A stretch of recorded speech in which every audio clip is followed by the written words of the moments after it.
Were you surprised by Paddy's game plan?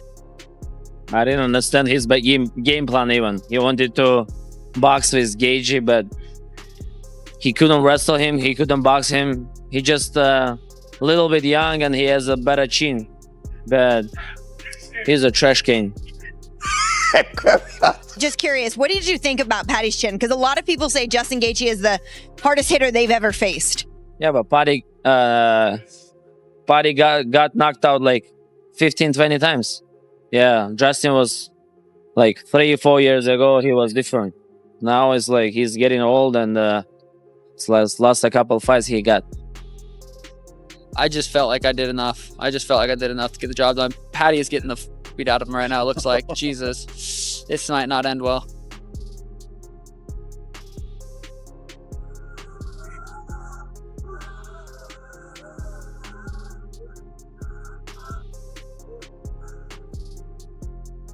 Do not get knocked. That Scouser does not get knocked out. Hold on. My God.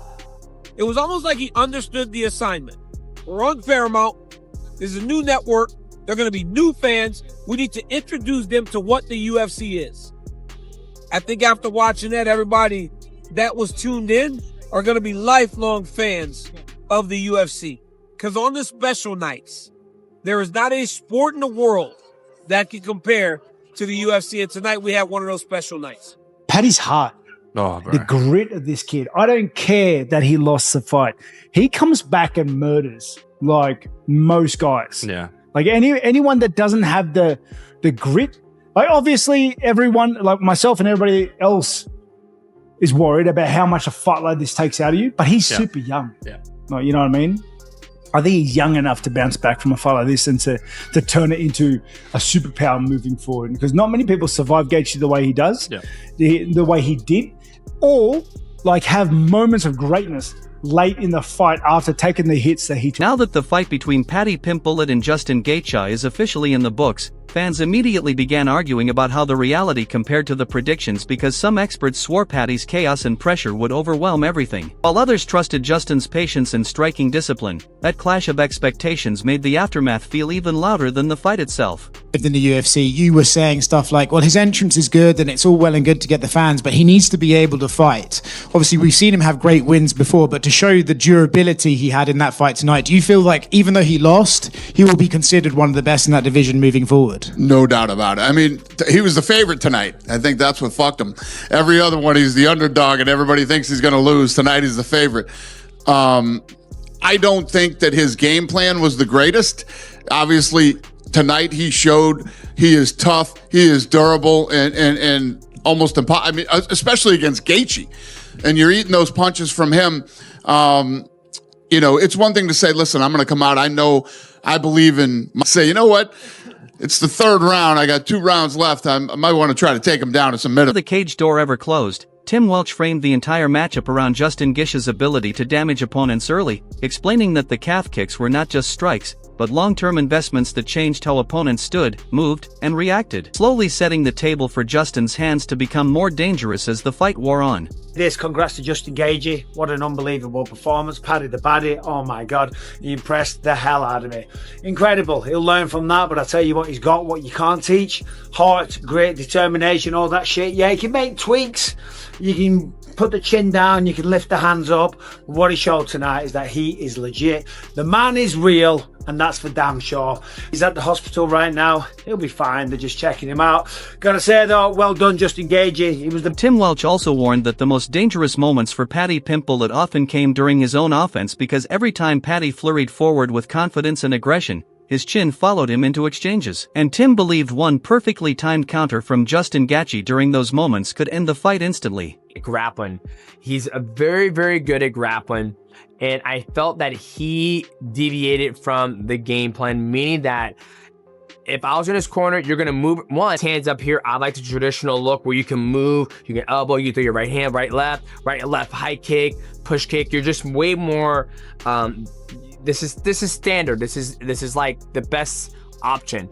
But I still feel like he deviated from the game plan where think he felt that he was going to be able to knock out Justin Gaethje, and I just don't think Paddy Pimblett has that torque. Not saying he can't do it, I just don't think he has the torque to knock out a guy like Justin Gaethje, who's been in wars with guys like Dustin Poirier, Max Holloway. Max Holloway's knocked him out. He's knocked out Dustin Poirier. He's been in wars with Eddie Alvarez. He's just been in a lot of wars on the feet. But when you look at some of the things that, Khabib did to Justin Gaethje, he made it look easy. He took him down, past his guard, mounted him. What made the breakdown compelling was that Tim never treated it as a simple striker versus grappler matchup because he emphasized that longer fights naturally dissolve into scrambles. And scrambles historically favor Paddy Pimblett, turning what looks like danger on the feet into exhausting grappling sequences that drain opponents mentally and physically. Aspect to this entire game plan, okay? Gaethje was going to pressure fight him, walking down, guns blazing, turn it into a dogfight, and hopefully he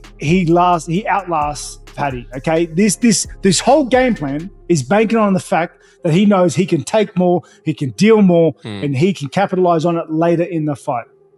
Okay, because and to be fair, he's got legs to walk with that because he's done it time and time again.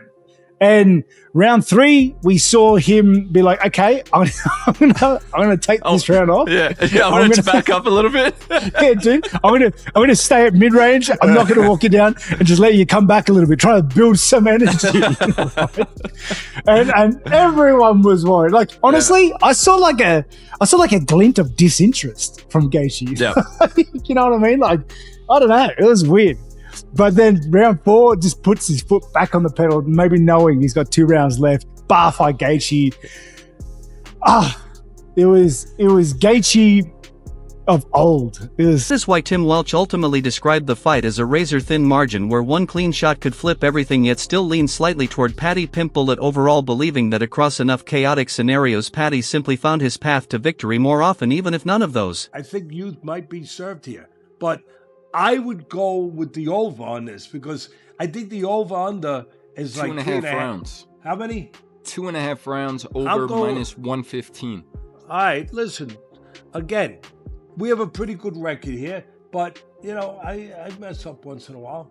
Yeah, I do. That's why it's gambling. But I like the over. I mean, if Gaethje fights the perfect fight, you never know. But I know who the judges are probably favoring. Oh, did I say that? I'm sorry.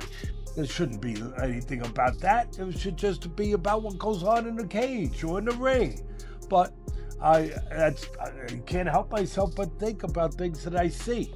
So maybe, Gaethje would really have to do a job, I think, to get it, which he could. But I think I probably favor Pimblett a little bit, but at the end of the day, if I had to put my bucks... But with that being said, let me get to the keys of victory for both these guys.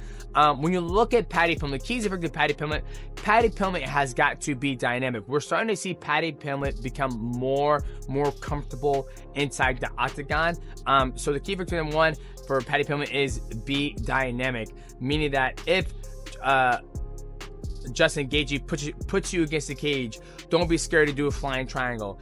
If Justin Gaethje tries to go for a dump, go for a Kimura, because 9 out of 10 times when he does that, he's able to turn it into something that favors him in the fight. Key to number 2, grapple. When you look at Justin Gaethje's past fight, when people grapple him that have a good grappling ability, he seems to have hard times with grapplers where people, when people drop him, Charles Oliveira dropped him, he crossed the void, jumped on him, got his back, submitted him with a rear naked choke. You look when he fought Habib took him down, passed his guard, mounted him, got a triangle from top and rolled to his back. Now I feel like Paddy Pimblett has that grappling ability that can oppose some problems to Justin Gaethje. But